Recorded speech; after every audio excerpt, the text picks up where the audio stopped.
Il a sauvé les autres. Il ne peut se sauver lui-même. Matthieu 27, 42.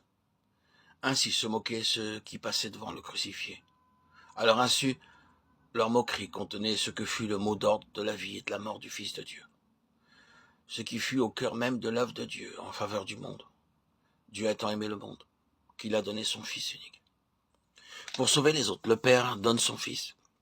Pour sauver les autres, le Fils ne peut se sauver lui-même.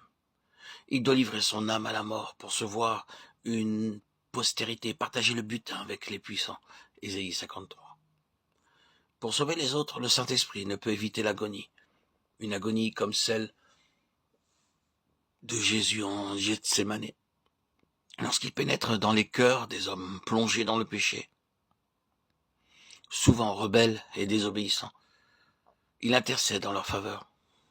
Il plaide pour eux par des soupirs inexprimables. Romains 8, 26, 27. N'attristez pas le Saint-Esprit de Dieu, dit l'apôtre, Éphésiens 4, 30. Le même mot est employé pour les souffrances du Seigneur en Gethsémane. Mon âme est triste jusqu'à la mort, dit-il. Il a sauvé les autres. Il ne peut se sauver lui-même.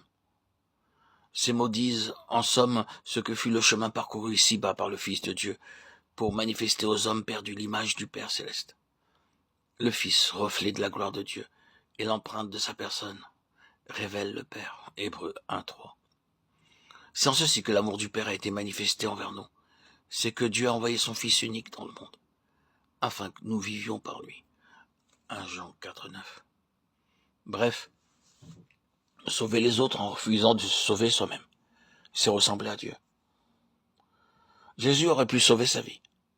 Il en avait la puissance. Mais il refusa de l'employer pour lui-même. Pour sauver les autres, oui, sauver quand cela ne coûte rien. Chacun peut le faire. Même de pauvres créatures pécheresses.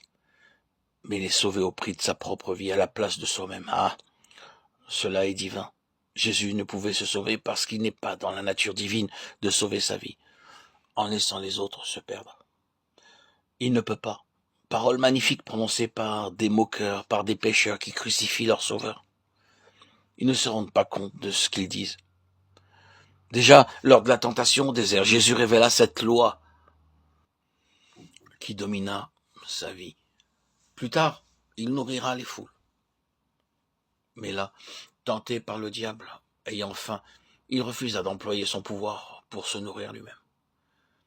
Il puise dans la puissance divine pour bénir les autres, pour les nourrir, les guérir, les sauver. Pour lui, rien. Pour s'éviter la torture de la faim, pour arrêter les paroles de mépris ou empêcher les coups qui le frappent, Jésus refusa de recourir à la puissance divine. Tel doit être l'enfant de Dieu pour être transformé en image du Fils et manifester son caractère divin, ainsi que le Fils lui-même révéla le Père céleste. Il a sauvé les autres, il ne peut se sauver lui-même. Cette loi a dominé la vie de Jésus. Elle doit être aussi la loi des disciples, de tous ceux qui veulent suivre l'agneau, quelque part qu'ils aillent.